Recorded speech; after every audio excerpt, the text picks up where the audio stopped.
এটা অনুৰোধ থাকিলে মোৰ নিৰ্বাচিত প্ৰতিনিধিসকলক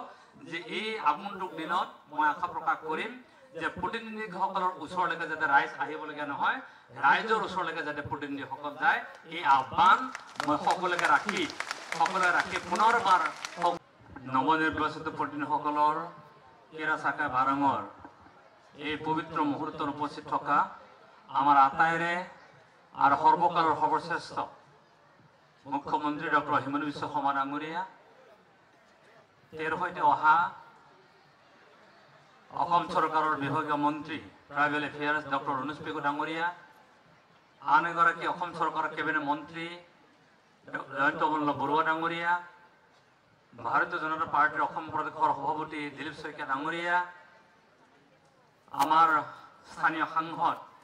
বিজুলী কলিতা মিঠি বাইদেউ, মঞ্চত উপস্থিত থকা আজিৰ গোটেই নৱনিৰ্বাচিত প্ৰতিনিধিসকলক ওঠ লোৱা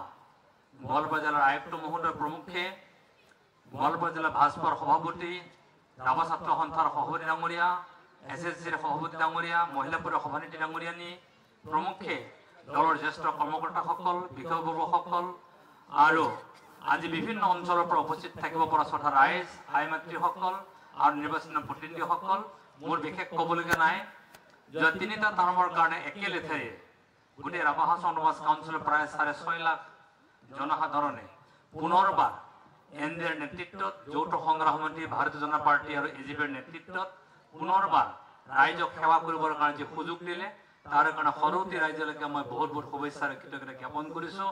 নতুন কৰ্মকৰ্তাসকলক অভিনন্দন জ্ঞাপন কৰিছোঁ। মুখ্যমন্ত্ৰী মহোদয় নিৰ্বাচনৰ সময়ত আহিছিল, আজিও আহিছে তেখেতৰ মাৰ্গদৰ্শনত, আহি থকা দিনসমূহত আমি আগবাঢ়ি যাম তাকে আশা প্ৰকাশ কৰিছোঁ। পুনৰবাৰ সকলোকে বহুত ধন্যবাদ আৰু কৃতজ্ঞতা জ্ঞাপন কৰিছোঁ। খালি এটা অনুৰোধ থাকিলে মোৰ নিৰ্বাচিত প্ৰতিনিধিসকলক যে এই আগন্তুক দিনত মই আশা প্ৰকাশ কৰিম যে প্ৰতিনিধিসকলৰ ওচৰলৈকে যাতে ৰাইজ আহিবলগীয়া নহয়, ৰাইজৰ ওচৰলৈকে যাতে প্ৰতিনিধিসকল যায়, এই আহ্বান মই সকলোকে ৰাখি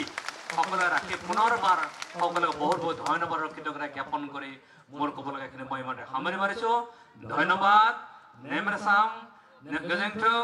মিঠালা, ধন্যবাদ।